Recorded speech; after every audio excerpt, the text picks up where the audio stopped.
Hello, ഇന്ന് നമ്മുടെ motor വീണ്ടും നമുക്ക് പണി തന്നു ഗുയ്സ്. പണി തന്നു. രാവിലെ ജോലിക്ക് പോകാൻ നേരത്ത് വെള്ളം അടിക്കാൻ നോക്കിയപ്പോൾ മോട്ടർ വർക്കാവുന്നില്ല. എന്താ ചെയ്യാ, ഒന്നും ചെയ്യാനില്ല. ഇർഫാൻ അവിടെ പോയി നേരെയാക്കുന്നുണ്ട്. ഇതൊക്കെ നേരെയാക്കിയിട്ട് വേണം എനിക്ക് ജോലിക്ക് പോകാൻ. ഞാൻ കാണിച്ചു തരും ഇർഫാന്. ഇത് നമ്മുടെ വീടിൻ്റെ ഫ്രണ്ടിലത്തെ പാടാണ് കേട്ടോ. അപ്പോൾ ആകെപ്പാട് നല്ല കോടം മൂടിക്കിടക്കാണ്. ഇപ്പം രാവിലെ ഇതിനെക്കാട്ട് കൂടുതലായിരുന്നു. അപ്പം എന്താ പറയുക, എണീക്കുമ്പോൾ നല്ല തണുപ്പാണ്. ഇപ്പം കുറേശ്ശെ കുറഞ്ഞു വരുന്നുണ്ട് കേട്ടോ. ഈ വെള്ളമൊക്കെ എടുക്കുവാണെങ്കിൽ മറ്റേ ഐസ് വെള്ളം ഇല്ലേ, അതുപോലെ ഇരിക്കും കേട്ടോ. അപ്പോൾ നമ്മുടെ മോട്ടർ അടിക്കുന്ന സ്ഥലം അവിടെയാണ് കേട്ടോ. ഭയങ്കര കാടാണ് ആ ഭാഗത്തോട്ട്. അപ്പോൾ ഒരാളവിടെ നിൽപ്പുണ്ട്. അപ്പോൾ ഞാൻ ഇങ്ങനെ വിളിക്കുന്ന സമയത്ത് ഇതിൽ കൂടി ഇങ്ങനെ എത്തി നോക്കുന്നുണ്ട് കേട്ടോ.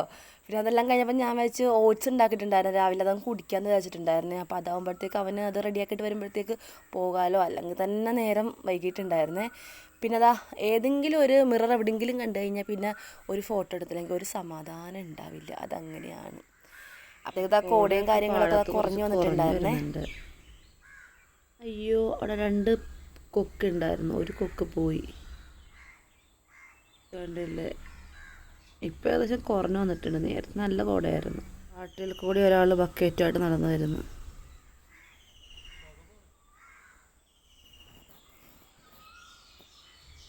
പണിയായുധങ്ങൾ. ഇതാണ് പണിയായുധം. പിന്നെ ബക്കറ്റ്. അപ്പം നമ്മളെല്ലാം കഴിഞ്ഞു. ബൈ ബൈ പറ. ബൈ.